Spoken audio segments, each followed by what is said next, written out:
বন্ধুরা, তো চলে এসেছি আবার নতুন ভিডিও নিয়ে, মুভি রিভিউ বাই বস। তো আজকে যে মুভিটা নিয়ে ডিসকাশন করব সেই মুভিটা হচ্ছে সিদ্ধার্থ মাতা জাহ্নবী কাপুরের পরম সুন্দরী মুভি।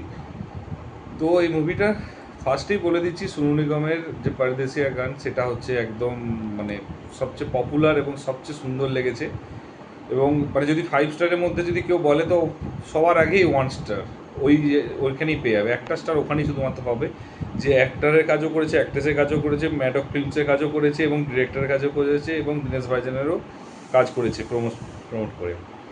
কারণ প্রথম দিন থেকে টিজার থেকে ট্রেলার থেকে প্রত্যেকটা মানুষকে যদি জিজ্ঞাসা করা পরম সুন্দরী সিনেমার নাম শুনেছে কিনা, কেউ না বলতে পারলো। এটা যদি বলা হয় যে পরদেশিয়া বলে যে সোনু নিগমের গান এসছে, সেই গানটা শুনেছে, সবাই বললো ডেফিনেটলি হ্যাঁ।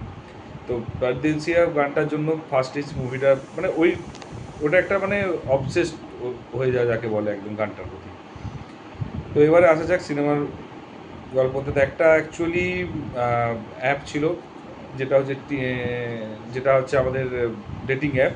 তো সেটা হচ্ছে বিভিন্ন মানে একটা দেশের সাউথ নর্থ যে কোনো জায়গায় ঘরে বসে হচ্ছে পারফেক্ট ম্যাচ বের করার জন্য। তো সেখান থেকে হচ্ছে সিদ্ধার্থ মালহোত্রা এবং জাহ্নবী কাপুর, সিদ্ধার্থ পরম নাম সিদ্ধার্থের নাম এবং সুন্দরী হচ্ছে জাহ্নবী কাপুরের, তো ম্যাচ করে। এবং সেই ম্যাচ করার পরেই সিদ্ধার্থ চলে আসে কেরালাতে এবং তারপরে হচ্ছে জাহ্নবী কাপুরকে পটানোর চেষ্টা করে। কিন্তু সবাই নাম শুনে যদি কেউ ভেবে দেখো যে সুন্দরী একদম লাজুক, না না একদমই না, মার কাটারি এবং হচ্ছে এবং যাকে রাফ অ্যান্ড টাফ যেটাকে বলে, তো সেই টাইপের একদম। তো তাকে পড়াতে আসে, তার সাথে সময় কাটাই। তো ফার্স্ট হাফটা সত্যি কথা বলতে খুবই সুন্দর লেগেছে, কিন্তু সেকেন্ড হাফটা থেকে কিন্তু আবারও সেই একই রকম স্টোরি বা পুরনো কোনো মুভির থেকে একটু আরেকটা মুভি থেকে একটু একটু করে নিয়ে মুভিটা কমপ্লিট করেছে। এবং এন্ডিংটা মাঝখানে হ্যাঁ লাভ ট্রায়াঙ্গেল শুরু হয়েছে এবং মারপিট, রোমান্টিক একটু সিনারি এবং গান সব কিছুই ভালো রকমই রয়েছে, কিন্তু কোনো নতুনত্ব নেই। ম্যাডক ফিল্মস একটু চেষ্টা করেছিল যে নতুনত্ব করার, কিন্তু অ্যাট দ্য এন্ড করতে পারেনি, ফেলিয়ার হয়েছে। কারণ ম্যাডক ফিল্মস কিন্তু সে নতুনত্বটা আনতে পারেনি। এবং যদি কেউ বলে যে আউটস্ট্যান্ডিং মুভিও, আমার চোখে আউটস্ট্যান্ডিং মুভিও লাগেনি। কারণ কিছু কিছু অনলি পরদেশিয়া ভালো লেগেছে। সিদ্ধার্থ মালহোত্রার অ্যাক্টিং দারুণ হয়েছে এবং হচ্ছে সবচেয়ে বড় কথা সিনিক বিউটি। কেরালার যদি কেউ সিনিক বিউটি দেখে থাকে তো কেরালাতে সিনিক বিউটি রয়েছে এবং ওখানকার কিন্তু জাহ্নবী কাপুরের acting up to the mark না। চেন্নাই এক্সপ্রেসে দীপিকা পাড়ুকোনের চেয়ে বেটার করেছে, বাট কখনোই আমি বেস্ট বলতে পারবো না।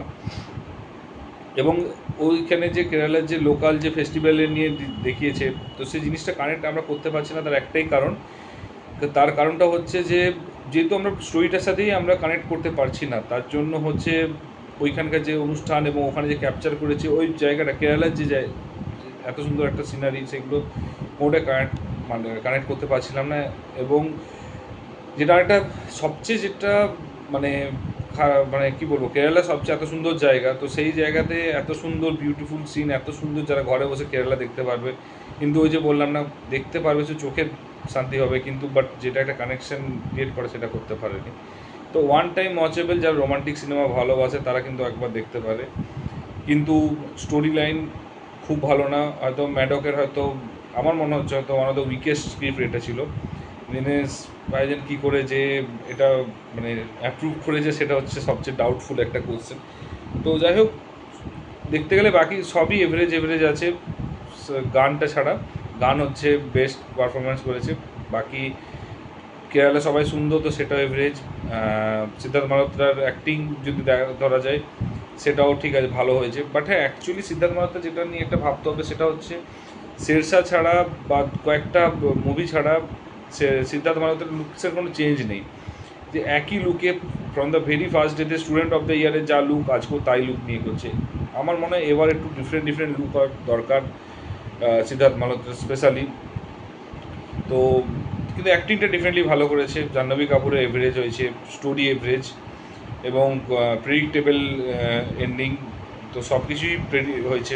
এবং সবচেয়ে রোমান্টিক যেটা সেটাও এভারেজ হয়েছে, কমেডিটাও এভারেজ হয়েছে, ডিরেকশন এভারেজ হয়েছে।